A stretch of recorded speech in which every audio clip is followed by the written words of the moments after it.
Welcome to the Next Level Facebook Ads Podcast with Phil Graham. We help you master Facebook ads and give you an unfair advantage over your competition. Are you ready? Let's go. What's up, podcast family? Welcome to the Next Level Facebook Ads Podcast, episode 377. I'm Phil Graham. Today, I'm going to be sharing how you can unlock the power of the Facebook Pixel and why it's important to not only have your pixel installed, but you need to actually optimize it. It's not enough to just have it on your site.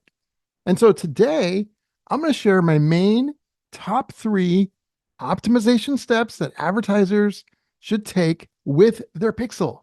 And technology changes a lot. You used to just be able to have the pixel there and you were good to go. But recently there's been changes, and you want to make sure you're on top of these types of things because they can be really important. Now, this episode is going to be a little bit technical, but you don't want to skip it because optimizing your pixel is so important. Many advertisers don't even have their pixel set up correctly, much less optimized for better results.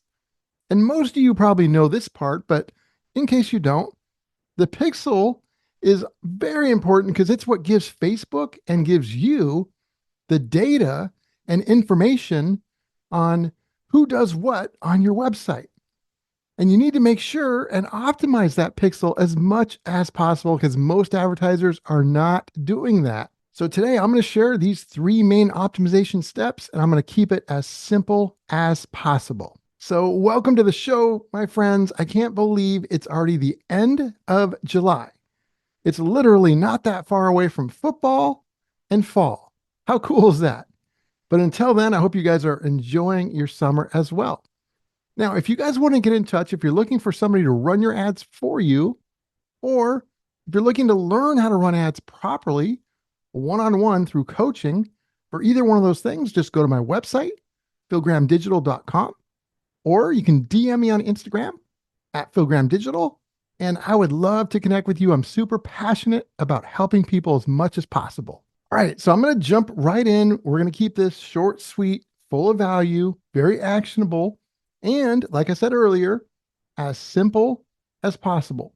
We're going to talk about 3 key things you need to do to optimize your pixel.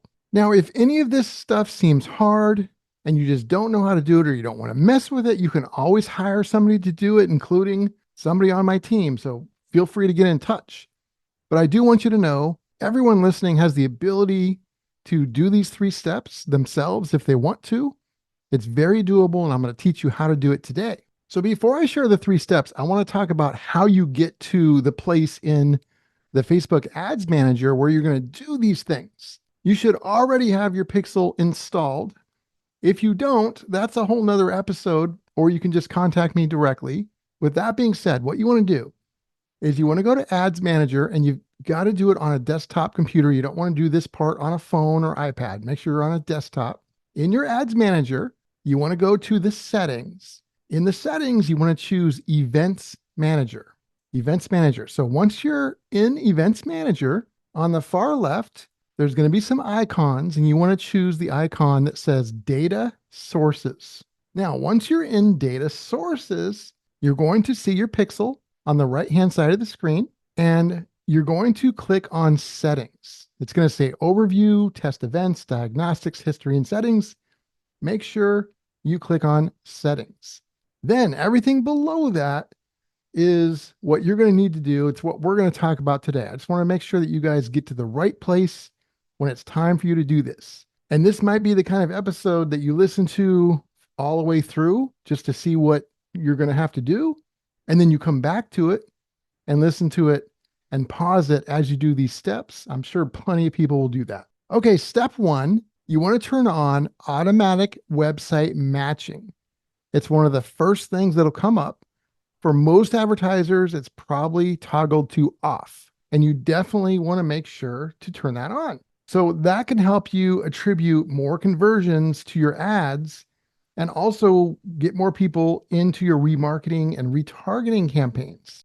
And Facebook even says that it should increase the size of your custom audience and potentially decrease your cost per conversion. That's straight from Facebook.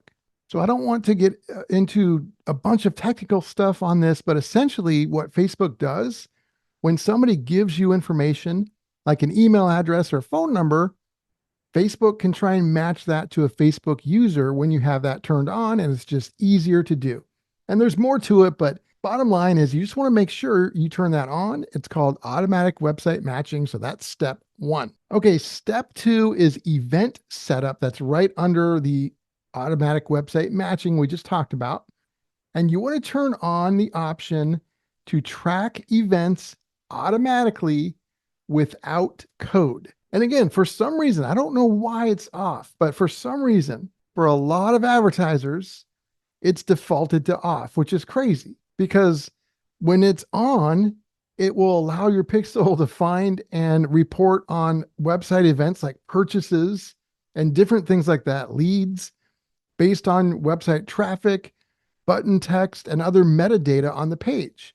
It's not going to catch everything, and we're going to do more things for that, but there's no reason to ever have that off. So you want to make sure track events automatically without code is turned on. Also, one thing I want to mention is that sometimes Facebook will glitch. Sometimes it'll be on, just like sometimes other settings for Facebook will be on that you've set up, and then it glitches, and a couple days later it might be off, even though you didn't turn it off. So make sure that every once in a while you go back in there and look at it and make sure that these settings are on and how I recommend to set them up. Now, there's one other thing you can also do right in that event setup section in the same section.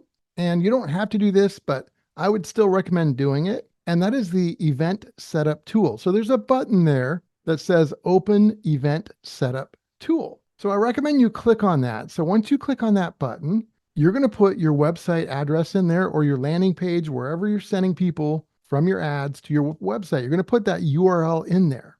It's going to take you to that page, and it's going to highlight the different things that people can click on that page, like different buttons. Maybe it's a purchase button or form. Maybe it's a opt-in where people can put their email. It's going to know the different things that people can click. And what you want to do in the upper left is click on a Facebook little window that will say track new button. And then it'll highlight all the different buttons on your page, whether there's one or a bunch of different ones. And again, it could be cart buttons, leads, purchases, all kinds of stuff. And you want to choose one button and you want to highlight that. And then you'll tell it, hey, this is a purchase or this is a lead. And then you'll click finish setup.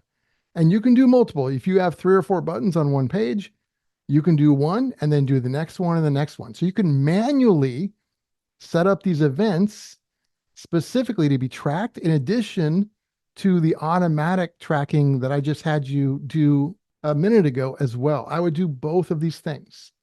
Now, I know this part is a little bit more technical. And again, if you need help, you can contact me. But if you listen to this and kind of go through it, you should be able to do it. But I'm always here if you need me, okay? So no worries there. Also, like I said before, with some other settings, I've had this set up and then Facebook glitched, and a couple days, weeks, or months later, it just wiped them out and deleted them. So make sure you come back here every once in a while and check on these as well. And then last but not least, number 3 is Conversions API. So what the Conversions API does is it just gives Facebook way more data and cleaner data. There's other ways to track pixels that are still really good, just the normal pixel and stuff like that. And not everybody needs to do this. But if you need to or you can, Conversions API is a great way to go. Facebook, their own words say that Conversions API can help try and reduce your cost per result and more effectively measure your ad performance and attribution. So it's definitely a good thing if you can do it. Now, the good news is there's different ways you can do it. You can connect through partners like WordPress and Shopify and things like that. So if you click on Get Started for Conversions API, it will ask you if you're working with one of those partners, if you have your website on WordPress or Shopify, etc.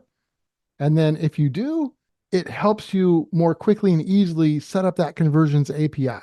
Now, if you don't have your site on one of those platforms, there's a third-party option called Stape, S-T-A-P-E. It's a little bit more technical, but it is another option that you could do. In a nutshell, you want to make sure that these three things are done. You want to turn on automatic website matching.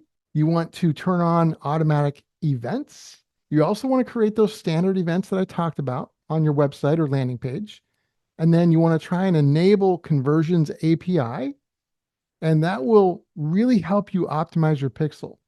The last thing I wanted to mention are the objectives that are best for leveraging your pixel. There's two of them, the sales objective and the traffic objective.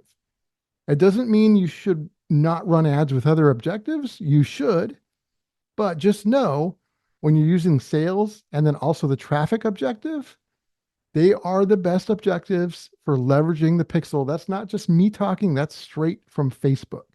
So keep that in mind. And those are my two favorite objectives to use anyway. So my friends, I hope that was helpful. Optimizing your pixel is super important. If you have any questions or need help with this, philgrahamdigital.com is the website. You can DM me on Instagram at philgrahamdigital. Otherwise, I will be back with a more strategic and much less technical episode next week. And I'll talk to you then, my friends. Peace out. Thanks for listening to the Next Level Facebook Ads Podcast. Please remember to subscribe and share this with all your friends. For show notes, more tips, and to learn more about Phil, please visit philgrahamdigital.com/podcast.